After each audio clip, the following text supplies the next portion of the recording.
Did you take anything home with you, like little souvenirs from your little trip? Did I take anything home with me? Mm-hmm. Well, yeah, I kind of like collected all the things that I could, like the stunt cruise hats. I took like the hard hat. I took just like basically anything that had like a Reservation Dogs logo on it. Right. What about you? Okay. I stole a bag of chips, bro. I had to get Yes, a bag you of chips. did. As you know, I was just munching down all the chips, like a lot of them. And I was just throwing them away. And I was like, wait, these are gonna be famous one day. I'm gonna grab these chips. You know? Do you remember when we all first met? Yeah, it was in LA. It was the LA trip on our final audition process. That's where we got to meet Daniel, the Indian Mafia. And at the time, it was so cool for people who don't know that it was everybody who was a part of the Indian Mafia, or almost everybody, was auditioning for like the lead roles, as in for Bear, Laura Dannon, and Willie Chai. So it was cool getting to meet all you guys. I mean, especially Devery, you know, meeting you for the first time and stuff. But yeah, that was very memorable. That was a very memorable time, especially meeting Taika. I remember we're all chilling there. We're all around the table just getting to know each other really well too, actually. And this guy, I remember, I'm on the end where it faces the door, right? So I see a guy just standing outside the door, and I was like, who the hell is this guy? What the hell is he just doing here? Just chilling. He peeks his head through the side of the window so you can kind of look in, and it's Taika. And I was like, oh shit, it's Taika, right? And then, I was still keeping pretty calm, you know, but everyone else didn't know that much, right? He stands up there for like a good 5 minutes. He opens the door. He's probably waiting for somebody, and he opens the door, and it was him, Sterling, and Zahn, right? It was Zahn. I was like, I go up to Zahn, I was like, I swear I know you from somewhere. And he's like, nope. Oh my god. Like, nope. I was just like, all right, cool, now maybe I know. But yeah, that was our first time meeting Taika and meeting all you guys.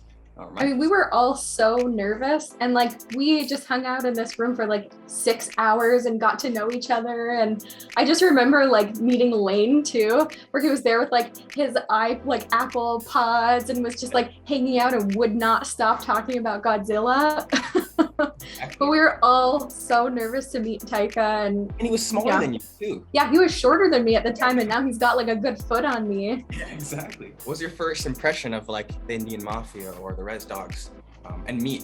I would say that my first impression of you was like, holy shit, you have a twin. And I had met you and Made, your identical twin brother, and I also was just like, oh, you're both really different from each other. And towards the end of the day, I was like able to tell you apart. And I just remember you were like super energetic, and I was like, this kid's got a lot of energy and is really excited. I get super, as people may know, I get super excited when I'm nervous, and I can talk a lot while I'm nervous. So that's you never. No, me never. And then meeting everybody else, Paulina had even told me that like the reason she became an actor was because she saw my performance in Rhymes for Young Fools, which was like so wild, and was like, oh my god, that's why I'm doing this. And then we got to work together, and now we're like sisters. And then Lane, I just thought was so funny, and I was like, he has to be cast in this, like he has to be. Also meeting Elva, I'm like, Elva's super cool, and I like, it was, I don't think Paulina was auditioning for Allura at that time. I know she auditioned for Allura originally. She was auditioning for Cheese.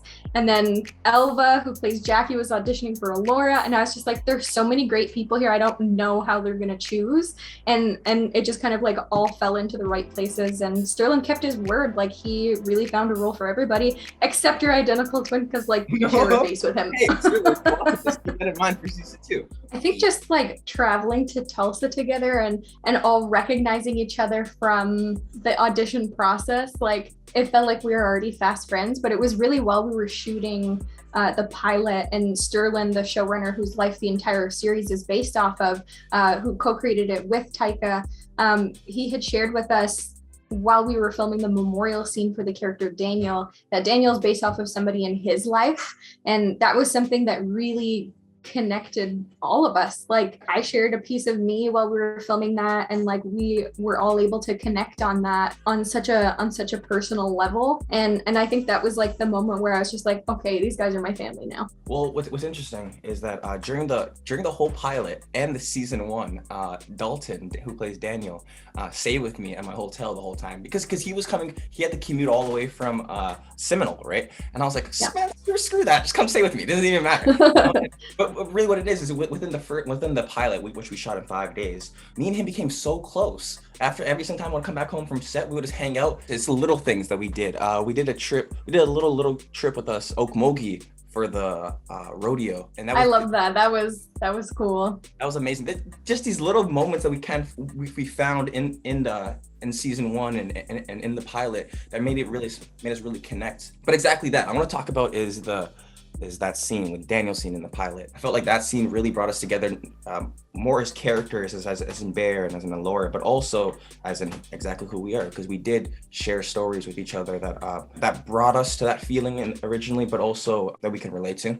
I mean, you know, a lot of family members, I'm not going to talk on anybody's issues, but a lot of indigenous communities deal with suicide, you know what I mean? And I know have family members who have went down that path. And so it's interesting to bring our stories out there, but yet, like you said, all of them connect through Sterling's story, through realizing that this is a real person, Daniel is a real person, or whatever his name was, based off of a real person who was a really good a good man, you know, who passed away too soon and shouldn't have, you know? Yeah, it's an issue that affects all of our communities, whether we're from Canada, whether we're from the US, or globally, it's an issue that's like a direct result of colonization. And so that was something that we were all able to really connect over. And it was the first time I had ever experienced in my career a space for us to collectively heal and grieve and celebrate all of it together and honor the loved ones we've had who have passed from suicide or community members. Were you ever worried of how you portrayed or was going to portray people from Oklahoma, natives from Oklahoma, as in specifically Okmulgee? I don't know that I was worried as much as I felt like a responsibility to do their experience justice. And it's so hard to be put in a position where people are like, okay, portray the native experience or what it means to be a native kid on a res. And I'm just but we're not a monolith. Our experiences are all so different. I'm Konikihaga, you're OG Cree. We're all from different parts of the world and different communities. And what I boiled it down to and what I kind of kept my mind focused on was I can't portray everybody's experience and I can't be everything to everyone. All I can do is find the truth in Alora's story and make sure that I learn as much as I can about Okmulgee, about the Muskogee Creek Nation, and about this character so that we can make it as real and as funny and entertaining as we can. And what about you, D'Pharaoh? Did you have any worries, or did you feel a sense of responsibility playing Bear? I did. I really did. And honestly, I didn't realize that I felt such a big responsibility until the Okmulgee premiere. When I realized that everybody in that room were the people we were showing about, with the community we were talking about. And I was like, damn, these guys do not like it. What the fuck am I gonna do? I don't like it. You know, I wanted to be exactly like you said. I wanted to be accurate. I did not want to bring slang from neighboring reservations in Toronto or slang from I wanted to, in a sense, I wanted it to be what they are like down there. You know what I mean? And that was not a worry for me, but keeping it accurate. Learning a lot. I tried to learn about a lot of the Okmulgee. You know, as when you get to drive around Okmulgee, there's a lot of important landmarks that you can stop by and read. And I got a chance to read a lot of them. I swear you stopped at every landmark. You went to every museum. I only do that. Yes, exactly, exactly. You know, and it wasn't even just I was learning about the Okmulgee Nation. It was the rest of the nations in Oklahoma. I mean, I was so unaware of what happened down in Oklahoma, of what's happening down in Oklahoma. What's cool about the shows, I always say it, but it brings down some misconceptions with indigenous people, but yet also it does with Oklahoma people from Oklahoma, Okies, in a sense, if you want to call it. Yeah. You know, which I love because, hey, I walked in there, whatever you want to call it, simple-minded on what it's like for people down in Oklahoma. I'm with you. We both come from Canada, and so we for me anyway, I painted the South with one brush where I thought it was just Bible Belt. I thought I had misconceptions about Oklahoma, but I found that the Black and brown and Native people out there were just so warm and made you feel like family, and were so resilient, and it was a beautiful place. And I don't know, that was my goal in making sure that we did that community justice. Exactly. And I think we did. Yeah. I hope so. I hope we continue to. Did you ever feel like Alora Dannon and wanting to leave, run away from your community? So I found it really hard to find the entry point into Allura at first because I actually never wanted to leave my community growing up. I grew up in Ganawage, where you got to shoot a movie before, and I grew up in like the legacy of the 1990s Oka crisis, which was like a huge moment with a standoff between the Canadian Army and the Mohawk Nation. So like there was such a huge sense of pride in being Mohawk and being surrounded by my language and culture and community that the reason why I ended up leaving my res wasn't because I was dying to get out of there. It was because for work, for acting, for wanting to pursue this life. That's like kind of the opposite of Allura. And when I was able to really find out why Allura wanted to leave and that she was so impacted by the loss of Daniel and that she couldn't imagine this place without him, that she had to leave, and California was the place that he suggested. What's amazing about Ganawage and Ganasitag and Akwesasne is that there's a lot of artists coming on. So many, even in this show, like Ganyet Dio Horn, who plays the deer lady, is from my community. I feel really lucky to come from a community. And that's also such a misconception about reservations, is people think that they're always like rural and in the middle of nowhere. Whereas like I grew up with a economically prospering community that was by a major city. So it's none of our experiences look the same. I'm OG Cree from Big Trout Lake, North Ontario, and where my family reside there. And have I ever wanted to leave where I live, which is Toronto? I was born and raised in Toronto. I got used to Toronto really quickly because I was born on the Esplanade, downtown Toronto, in the sense the heart of Toronto. Right. So I was very used to that whole fast-paced thing.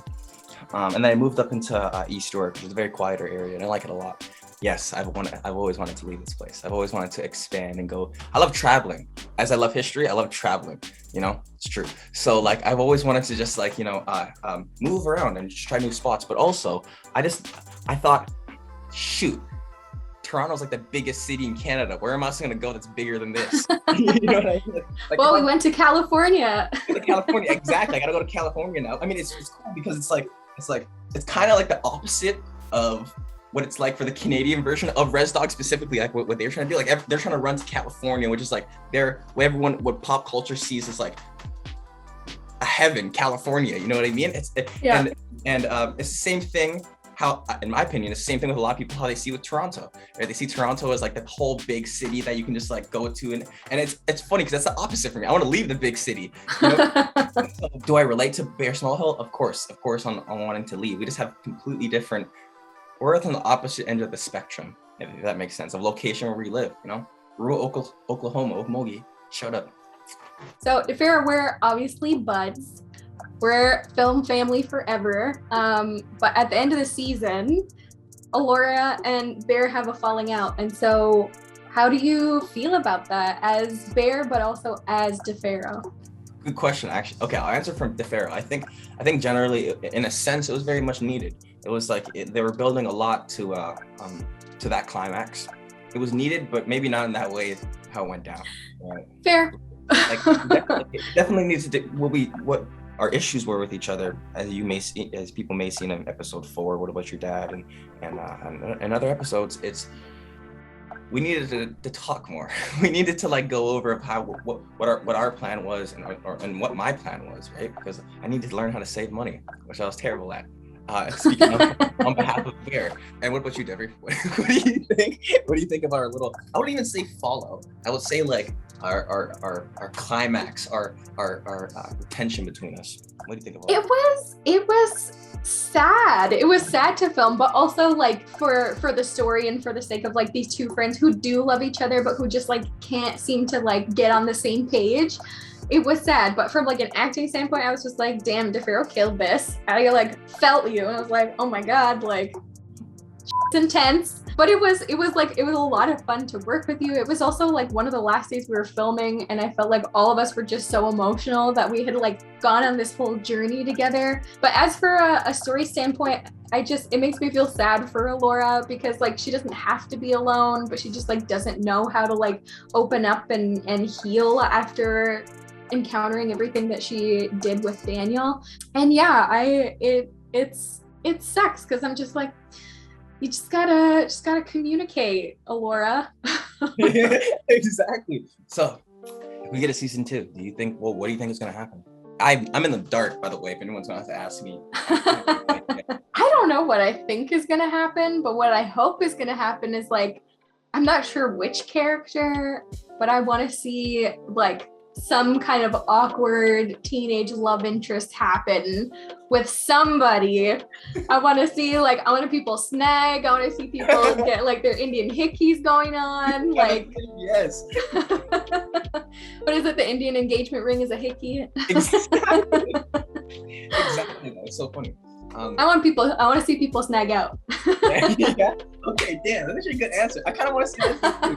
The writers, start getting to that. Start writing that a little bit. Okay, what I thought. Yeah. So what do you want to see? What do you want to see for season 2? If we get it. If we get it, fingers crossed. I want to see my dad more. I would love to, like, you know. Hell yeah. Johnny's an amazing actor. I felt like the one episode he did, What About Your Dad, was amazing. It killed it. He just killed it to me. He's so natural. Like, that was his first role. Exactly. It was his first role, and he's so natural. And I generally think that we need to see more of him because he's so funny too. You know, he knows how to hit these really funny comedic timings, and it's cool because it's cool. It's beautiful to watch actually, because you know that this is his first time. And it's the same thing with Cheese, for example, right? She's like, so much love to Lane. So much love. What a talent. One thing I do want to see, which, hey, I don't know what's gonna happen, but I want to see the day in the life of an Indian mafia. You know, like what did they do? You know, on a daily basis. Yeah. You know? Writers, I gave you an idea. There you go. Writing credit. Okay, so you talk about this love story, right? This little snagging, right? Well, who would you see as being the whole little snag situation go down? I was gonna say I want to see like maybe Bear and Jackie have a little thing. Bear and Jackie, a little thing. You know, okay. Because they hate each other so much. They're like on the rival gangs, and I'm like, you know, hate's close with love. Hate's close with love, indeed. It's true. Maybe I hate her, but secretly I just love her. Elva, I love you, Elva. Okay, I love you, Elva. D'Pharaoh, how do you feel like everything's been going? Does this feel like it's a big moment for you or for us, or how are you feeling? Well, to answer one part of your question, which is on my end, it's a very big moment. I mean, it's big. It's big in the aspect of, hey, I got to be a part of something that I know is historical. I knew it was historical since we got the first script, you know what I mean? And before I even got the audition, you know? So the fact of being part of something that you hear when they talk about Reservation Dogs, about either being an all Indigenous writers room, all Indigenous main cast, that's crazy. That is so crazy to think. And the idea of what this representation is going to be like for people younger than me. I wish I had that. You hear that a lot, but I generally do wish I had that growing up. You know what I mean? It would have changed everything. It would have changed so much. I probably would have been in acting a lot sooner. You know what I mean? Because it was like, hey, anyone that looks like me is not up on that screen. So why do I have to be on that screen? You know what I mean? Realizing that we can do. It's not like I didn't think we couldn't, as Indigenous people, we could not do any of that stuff. I know how many times writers have been blocked, writers have been, you know, pushed aside, right? So many people, even on this show, have been like hustling for decades trying to get an opportunity like this. And it was because of Taika, who's an Indigenous person, who like lent his success and helped out fellow community members. Exactly. You know, I mean, 1491s is a perfect example. A lot of people on set, a lot of crew members on set was their first gig, because Sterling, it's just like how Taika helped out him in the sense of putting Reservation Dogs on a humongous platform like this. Sterling did the exact same thing with locals from Oklahoma. I mean, I don't know how many locals I've interacted with from Oklahoma off of that set, how many people it was their first time doing it, and they killed it, as you can see, because it's an amazing end result. You know, we did our stuff. It's amazing to be a part of this in my perspective, on the end of Indigenous people as a whole, which I actually shouldn't really speak as a whole, but I generally feel like we're going up the ladder, man. We're getting a lot of our what we want done. You know what I mean? Off the list. It's just the beginning. Just the beginning. Mascots gone. Okay, representation gone. You know what I mean? As of now, we have it. You know what I mean? So it's like, this is a big role, man. So what about you? I feel like this is yes, an important moment for all of us right now. Like, we've never had an opportunity like this before, and I've been working since I was a kid, and I've never seen people be as interested in Indigenous stories as I have in this moment. And it's almost a little bit jarring. I've been so used to fighting for my whole life and my whole career in trying to get our stories seen and people interested in our stories. And then now, just like that, everybody's like Skoda, and everybody's like into all of the parts of like Native culture that I was told to diminish, that I was told to get rid of if I wanted to be successful. So it's about time that this is happening for us. Not just me and you, but I mean like all of our communities. And it has to be the beginning, because there's so many of us out there. There's so many talented Indigenous storytellers. And also like the world should be so lucky to hear our stories, because we got great ones. Exactly.